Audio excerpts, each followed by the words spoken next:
여러분은 평소에 주로 어떤 기도를 많이 하세요? 아마 개인마다 기도 제목이 다들 다르기는 하겠지만 아마 많은 분들이 공통적으로 하는 기도는 대부분 자기 삶의 문제 그리고 건강에 대한 그런 기도일 것입니다. 지금까지 제가 사역을 하면서 저에게 기도 제목을 이야기하시는 분들의 많은 그 제목들을 쭉 이렇게 회상해 보면 1순위, 2순위에 드는 게 바로 다 그런 개인의 어떤 삶의 문제 그리고 건강, 어떤 환우나 또 가족 가운데 어떤 질병이 있는 그런 분들을 위한 기도의 제목이었어요. 아마 여러분도 마찬가지일 거라고 생각이 됩니다. 그런데 제가 한 가지 궁금한 것은 여러분이 삶의 문제나 또 어떤 질병의 그 치유를 위해서 하나님 앞에 기도할 때 어떤 믿음과 또 어떤 기대를 가지고 하나님 앞에 기도하고 계시는가 하는 거예요. 아마 대부분이 내 삶의 문제가 속히 해결돼서 좀 마음 편안하게 사는 것, 그리고 가지고 있는 그 질병, 그 병마가 떠나가고 건강을 회복해서 이제 좀 활기차게 건강하게 살아가는 것, 아마 그 자체에만 관심을 갖고 기도하는 분들이 많이 계실 겁니다. 물론 우리에게는 지금 당장 내 앞에 있는 문제가 빨리 해결되는 것, 그게 가장 중요하기는 합니다.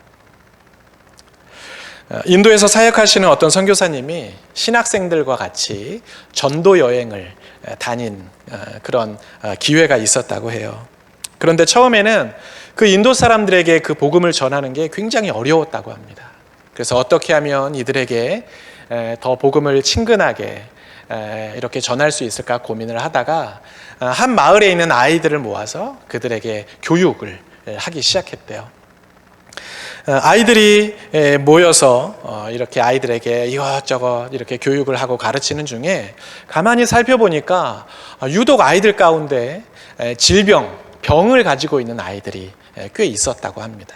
그래서 이 선교사님이 어린 아이들이 어린 시절부터 그렇게 질병을 가지고 사는 모습이 너무나도 안타까워서 아이들을 위해서 간절한 마음으로 손을 얹고 기도를 해줬대요. 그런데 얼마 지나지 않아 그 아이들이 깨끗하게 치유되는 그런 기적들이 나타났다고 합니다. 한두 명이 아니라 정말 그 지역에 있는 많은 아이들이 기도를 받으면 그렇게 질병으로부터 치유가 되는 거예요. 그것을 보고 그 지역에 있는 아이들과 부모님들이 이 선교사님을 찾아오기 시작합니다. 그리고 이 선교사님이 전하는 복음을 귀담아 듣기 시작하고 결국 복음을 마음에 받아들이고 예수 그리스도를 주로 시인하는 그런 놀라운 그런 부흥의 역사가 일어났다고 해요.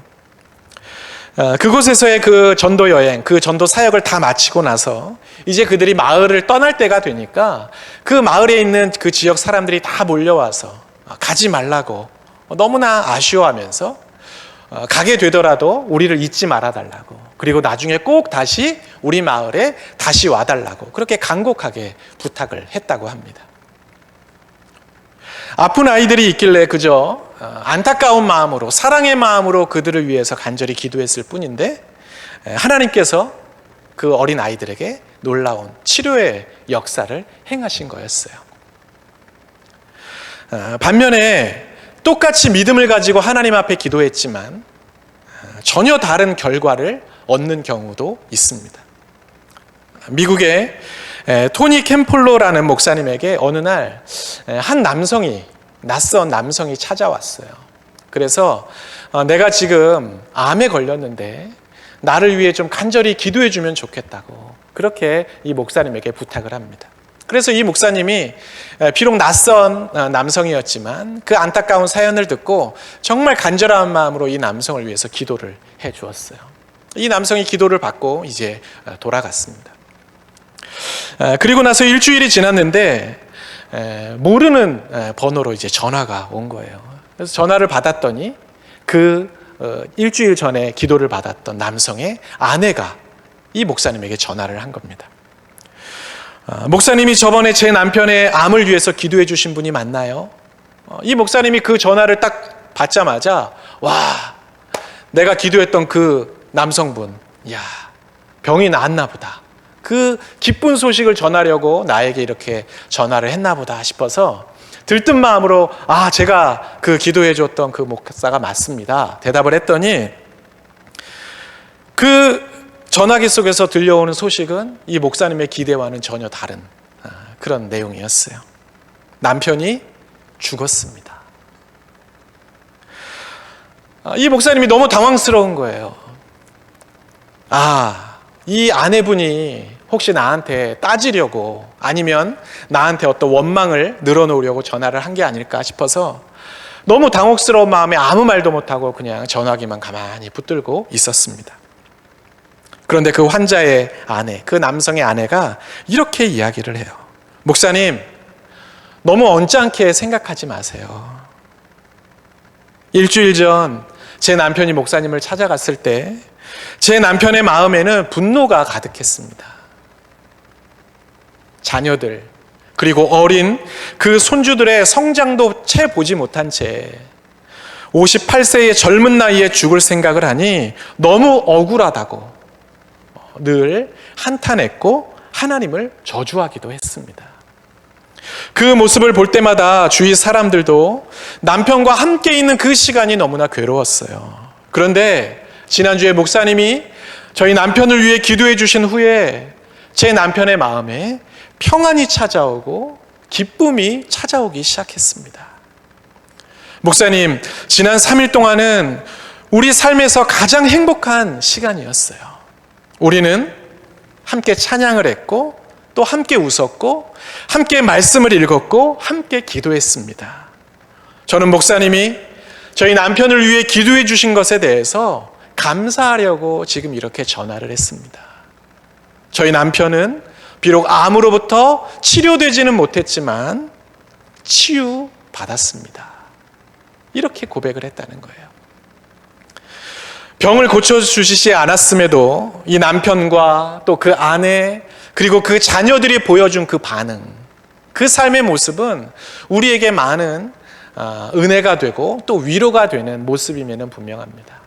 하지만 그럼에도 불구하고 지금도 병마를 위해서 하나님 앞에 간절히 기도하고 있는 우리의 환우들, 그리고 가족들, 그리고 우리 교회의 많은 그 환우들을 위해서 기도하고 있는 우리 성도들이 정말 바라고 원하는 건 단순히 마음의 평안을 얻고 믿음도 견고해지는 것, 그것만이 아니라 거기에서 더 나아가 질병도 깨끗이 치료되는 것을 아마 다들 원하실 겁니다. 오늘 우리가 읽은 본문은 우리가 잘 알고 있는 하나님께서 자신을 여호와 라파, 치료하는 하나님이라고 정의하고 있는 그런 본문입니다. 여러분, 우리 교회도 많은 환자들을 위해 매일 기도하고 있습니다. 지금 이 시간에도 성도들의 건강을 위해, 그리고 가족의 건강을 위해, 그리고 자신의 어떤 질병, 건강의 회복을 위해 기도하고 계시는 분들이 아마 이 자리에 계실 겁니다. 여호와 라파, 치료하시는 하나님께 정말 간절한 마음으로 기도하고 있는 것이죠. 사실은 오늘 본문을 이렇게 묵상하고 설교 준비를 이렇게 하면서 오늘 준비한 설교 내용과는 전혀 다른 그런 설교를 막 열심히 준비하고 있는데 자꾸 이 오늘 본문에 나오는 26절 말씀, 나는 너희를 치료하는 여호와임이라, 이 구절이 계속 제 눈에 들어오는 거예요. 그래서 한참을 고민하다가 오늘은 치료하시는 하나님, 우리 교회 많은 성도들에게 또 여기 앉아 계신 여러분들에게 너무나 절실하고 너무나 간절한 그 치료하는 하나님에 대해서 우리가 함께 말씀을 나눠야겠다라는 생각을 하게 되었습니다. 그리고 특별히 여호와 라파, 치료하시는 하나님을 믿고 기도하는 우리가 어떤 마음으로 기도해야 하는지, 그리고 어떤 자세, 어떠한 결단을 하나님 앞에서 해야 하는지에 대해서 우리가 오늘 말씀을 통해 함께 살펴보는 게 좋겠다라는 생각이 들었습니다.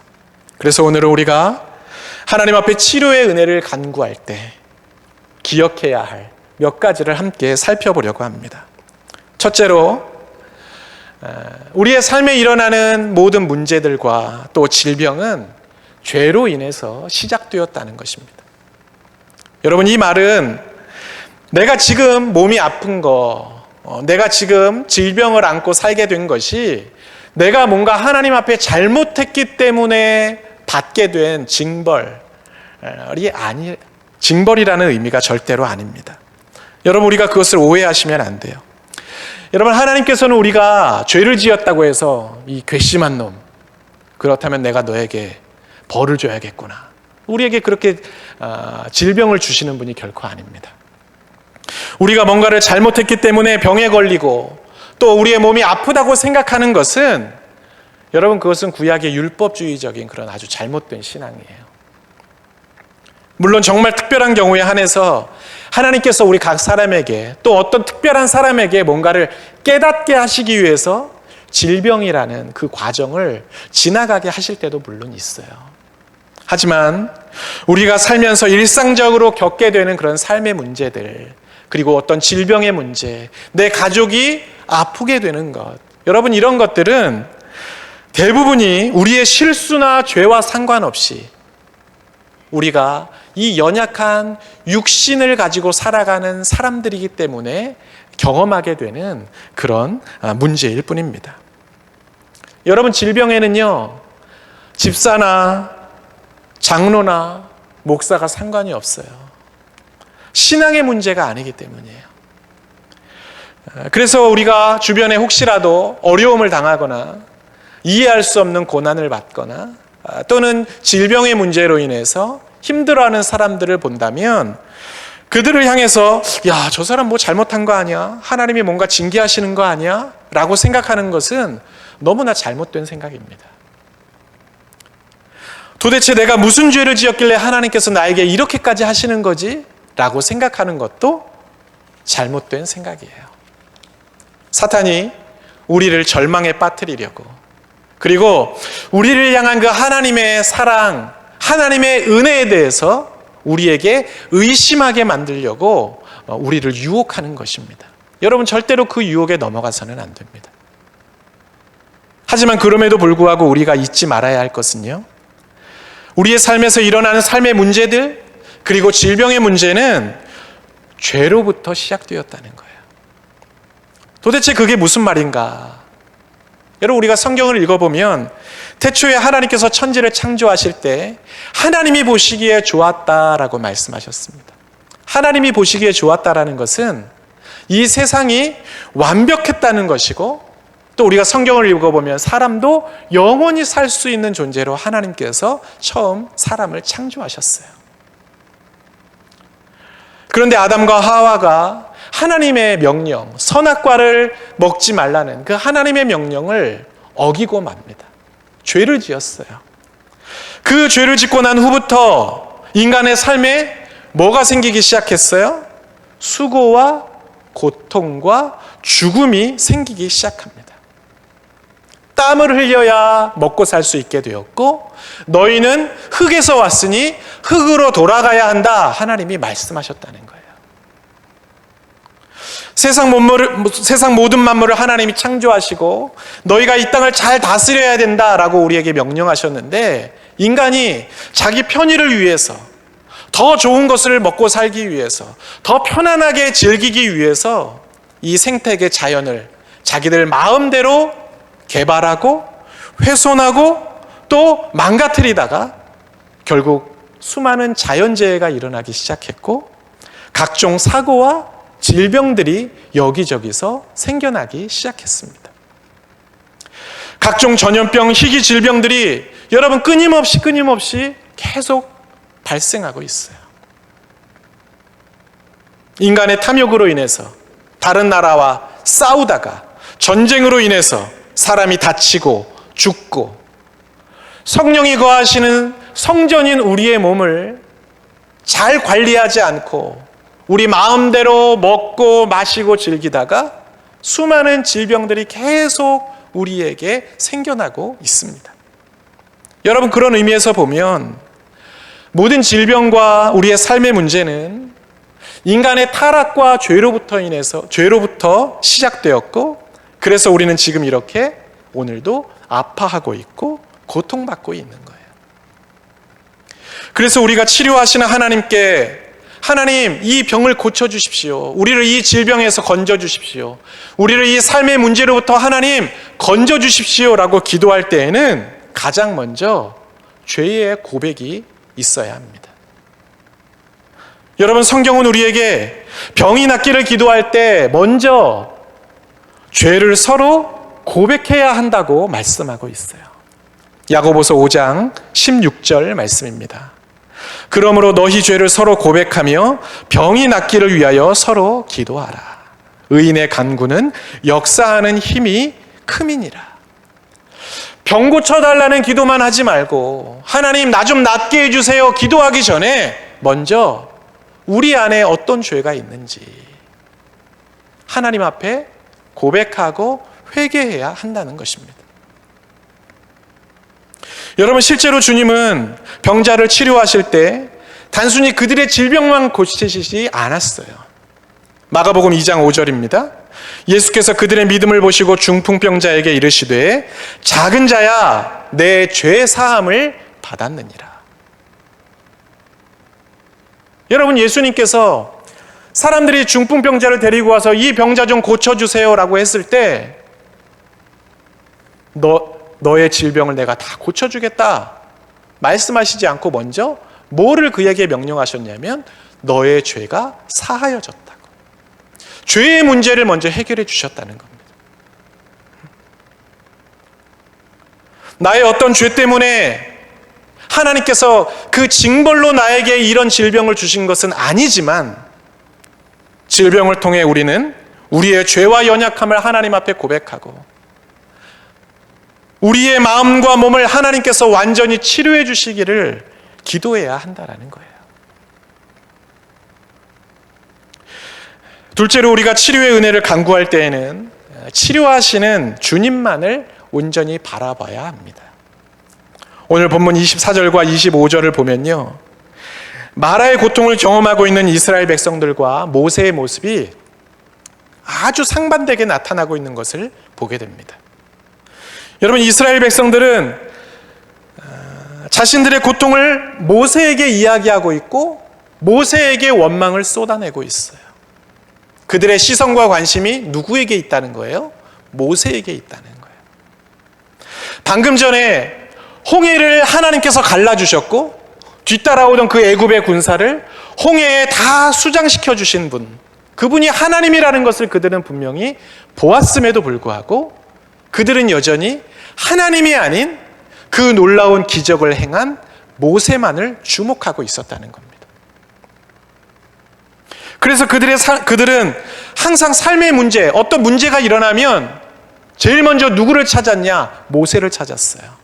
모세가 뭐라고 하는지, 모세가 어떤 행동을 하는지, 모세가 어떤 생각을 가지고 있는지, 그게 그들에게는 가장 중요했다는 거예요. 하지만 모세는 달랐습니다. 모세는 하나님을 보고 있었어요. 하나님께서 나를 통해 홍해를 가르시고 하나님께서 나를 사용하셔서 이스라엘 백성들을 이끌고 가시지만, 그러나 결국 이 모든 문제의 해결, 우리를 약속의 땅으로 인도하시는 분은 하나님이라는 것을 그는 알았기 때문입니다. 예전에 제가 신방이나 면담을 하면서 성도들의 기도 제목을 놓고 간절히 기도를 했는데, 몇 년 동안 아이가 생기지 않던 가정에 아이가 생기고, 또 당뇨 합병증으로 인해서 몇 년을 고생하고, 또 이 발이 막 상처로 인해서 썩어서 막 이렇게 힘들어하던 그런 세 가족이 어느 날 갑자기 그 상처가 막 치료가 되고, 불면증으로 고생하던 사람이 잠을 잘 자게 되고, 가정 불화로 이혼 위기에 있던 가정이 다시 화목하게 되고, 막 이런 응답들이 일어날 때가 있었어요. 하나님께서 그들의 삶 가운데 역사하신 것이죠. 그런데 그분들이 그런 경험을 하게 되니까 이게 너무 신기하고 좋았는지 사람들에게 막 그런 걸 이야기하고 다녔나 봐요. 어느 날 금요 철야 예배 때 자녀들과 또 이렇게 환자들을 위해서 목사님들이 쫙 서가지고 기도해 주는 시간이 있었는데, 기도하다가 제가 눈을 뜨고 도대체 몇 명이 남았나 보니까 줄이 끝이 안 보이는 거예요. 계속 서 있는 거예요. 진행하시는 그 집사님들이 이 줄에 너무 많으니까 저쪽으로 가시고 저쪽으로 가셔야 돼요, 시간이 얼마 안 남았어요, 이야기하는데도 나는 무조건 여기서 받아야 된다고 막 고집을 부리시는 거예요. 여러분, 누구를 의지하고 있는 거예요? 사람을 의지하는 거예요. 사람을. 치료하시는 하나님이 아니라 저 목사님한테 기도받으면 나을 수 있어, 우리의 삶의 문제를 해결해 주시는 하나님이 아니라 저 신통한 기도원 또 교회 찾아가서 거기에서 안수기도 받으면 해결받을 수 있어, 그렇게 생각하는 것입니다. 여러분, 우리가 기도를 받으려면 우리에게 은사를 주시는 하나님, 또 우리의 삶의 문제를 해결해 주시는 하나님, 우리의 병을 고쳐주시는 그 주님을 바라봐야 하는데, 기도해 주시는 도구에 불과한 그 목사님을 바라보고 있는 거예요. 좋은 병원 알아보고 실력이 좋은 의사 찾아다니는 거 여러분 너무 중요합니다. 당연히 알아봐야죠. 하지만 치료는 의사가 하더라도 우리의 병을 고쳐주시는 분은 하나님이라는 것을 여러분 절대로 잊어서는 안 됩니다. 실력이 있는 의사를 찾고 좋은 병원 찾느라 백방으로 노력하는 것보다 더 많이 우리는 주님을 의지하고 주님을 바라봐야 하는 거예요. 주님이 역사하시지 않으면 우리나라에서 제일 좋은 병원에 가장 권위 있는 의사에게 수술을 받아도 낫지 않을 수 있어요. 그러나 주님이 역사하시면 동네 병원에서 가볍게 그냥 약 하나 처방받았을 뿐인데 나을 수 있습니다. 치료의 능력은 하나님께 있기 때문입니다. 병원, 의사, 의료 장비, 좋은 약, 여러분 그 모든 건 하나님이 역사하시는 도구일 뿐이지 결국 우리를 치료하시는 분은 하나님이신 거예요. 여러분, 그 사실을 절대로 잊지 말아야 합니다. 마지막으로 치료하시는 하나님을 경험하기 위해서는 말씀에 순종하기를 결단해야 합니다. 오늘 본문 26절 말씀이에요. 이르시되 너희가 너희 하나님 나 여호와의 말을 들어 순종하고 내가 보기에 의를 행하며 내 계명에 귀를 기울이며 내 모든 규례를 지키면 내가 애굽 사람에게 내린 모든 질병 중 하나도 너희에게 내리지 아니하리니 나는 너희를 치료하는 여호와임이라. 여러분, 굉장히 당혹스러운 이야기일 수 있지만 하나님은요, 우리의 삶의 문제 또 우리의 질병에 대해서 그렇게 관심이 있지 않으세요. 그럼 뭐에 관심이 있는가? 하나님의 관심은 우리가 어떻게 살아가는가에 있습니다. 하나님의 관심은 단순히 우리를 질병에서 고쳐주시고 우리의 생명을 연장시켜 주시는 것, 거기에 있지 않다는 거예요. 우리가 말씀대로 살지 않고 순종의 삶을 살려고 하지 않는데, 여러분, 하나님께서 굳이 우리를 살려주실 이유가 있을까요? 의사의 말대로 살지 않으면서 나 치료해달라고, 나 좀 수술해달라고 하면 여러분, 그게 무슨 의미가 있겠어요? 제가 어떤 드라마를 보니까 하도 술을 많이 마셔가지고 간 이식을 2번이나 받은 환자가 있어요. 드라마예요, 드라마. 실제가 아니고. 하도 술을 많이 마셔가지고 간 이식을 가족에게 2번이나 받았어요. 그런데 이분이 정신을 못 차렸어요. 간 이식을 받고 쌩쌩한 간을 이식 받으니까 또 그렇게 술을 마셔가지고 간이 안 좋아져서 병원에 진료를 받으러 왔더니 의사가 대번 그 사실을 알아챘어요. 의사가 그 환자에게 이야기합니다. 저는 더 이상 환자분을 치료하지 않겠습니다. 다른 병원 알아보세요. 여러분, 왜 그랬겠어요? 실컷 이식받고 고치면 뭐예요? 또 똑같이 살다가 다시 아파서 찾아오게 되는 거예요.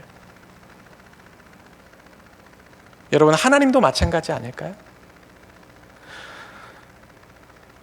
치유는 우리가 믿음 안에서 주님과 동행하며 살아갈 때 의미가 있는 것이지, 여전히 내 생각, 내 욕심, 내 마음대로 살 거라면 우리의 생명이 연장되는 게 하나님 앞에서 무슨 의미가 있겠어요? 여러분, 우리의 기도는 하나님, 이 문제 좀 해결해 주십시오. 하나님, 나를 질병에서 좀 고쳐 주십시오. 그런 수준에 머물러서는 안 됩니다. 거기에서 좀 더 높은 차원으로 올라가야 돼요. 하나님, 지금 나에게 있는 이 문제, 하나님, 이 질병의 이 상황을 통해서 치료하시는 하나님, 나와 함께 하시는 하나님에 대한 믿음이 더 깊어지기를 원합니다. 그런 기도가 우리에게 있어야 합니다.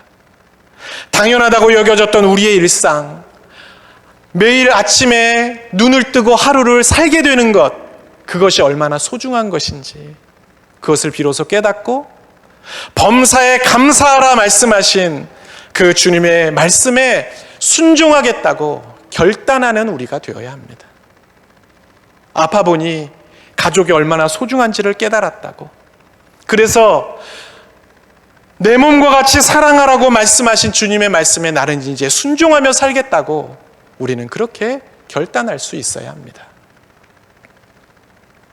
지금 이 고난, 이 질병, 이 문제를 통해 내가 무엇을 깨달아야 하고 내게 원하시는 것이 과연 무엇인지, 우리가 그것을 하나님 앞에 묻고 기도하면 하나님이 분명히 여러분들에게 가르쳐 주실 거예요.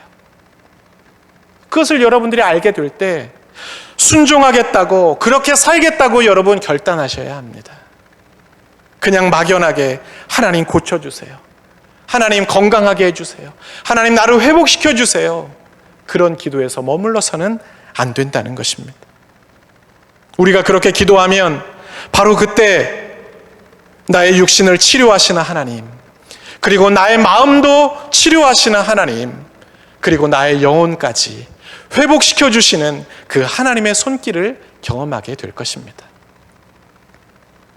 여러분, 하나님은 우리를 치료하시는 분이세요. 여러분 믿으십니까? 하나님은 우리의 질병을 고치시고 우리의 상한 마음을 치료하시고 우리의 깨어진 소망, 우리의 연약해진 그 믿음까지도 단번에 회복시켜 주실 수 있는 능력의 하나님이십니다. 우리가 정말로 치료하시는 하나님을 확실히 믿고 기도한다면 우리의 생각보다 크고 높으신 그 하나님의 치유의 역사들이 우리의 삶과 가정과 교회 가운데 나타나는 것을 보게 될 것입니다. 하나님은 반드시 그렇게 하실 거예요. 그러나 또한 우리가 잊지 말아야 할 것은 단순히 질병에서 고침을 받는 것보다 더 중요한 게 있다는 사실이에요. 우리의 생각, 우리의 마음, 우리의 삶도 변해야 한다는 것입니다. 제가 설교의 서두에서 말씀드렸던 그 암에 걸렸던 그 남성, 그 환자처럼 우리의 마음이 달라지고 우리의 생각이 달라지고 우리의 삶이 달라지는 것을 우리가 기도해야 한다는 것입니다. 주님이 원하시는 순종의 삶, 말씀과 기도로 바로 서는 그런 거룩한 삶이 되어야 한다는 거예요. 우리는 변하지 않으면서, 아니 변하고 싶은 생각조차 하지 않으면서 치료의 은혜를 구하는 것, 여러분 그것은 너무나 잘못된 기도입니다. 나는 너희를 치료하는 여호와임이라. 저는 여러분 모두가 치료하시는 하나님의 은혜를 경험하는 분들이 되기를 축복합니다. 우리를 질병에서 건져주시고 우리를 상처와 아픔, 우리의 가지고 있는 상처와 아픔을 고치시고 싸매시고 치유하시고 회복시켜 주시는 그 하나님의 놀라운 은혜를 경험할 수 있기를 축복합니다. 그리고 거기에서 더 나아가 하나님께 순종하는 삶, 말씀대로 살아가는 삶, 주님이 기뻐하시는 삶으로 변화되어가는 여러분 모두가 되시기를 주님의 이름으로 축원합니다. 아멘. 기도하겠습니다. 나는 너희를 치료하는 여호와임이라 말씀하신 하나님, 상처와 아픔과 질병으로 인해 고통받는 우리들에게 내가 너희를 치료하는 자라고, 내가 너희를 고쳐주겠다고 약속해 주시니 감사합니다. 그 약속의 말씀을 믿고 날마다 치료의 역사를 간구하는 모든 성도들에게 이 시간 은혜를 더하여 주옵소서.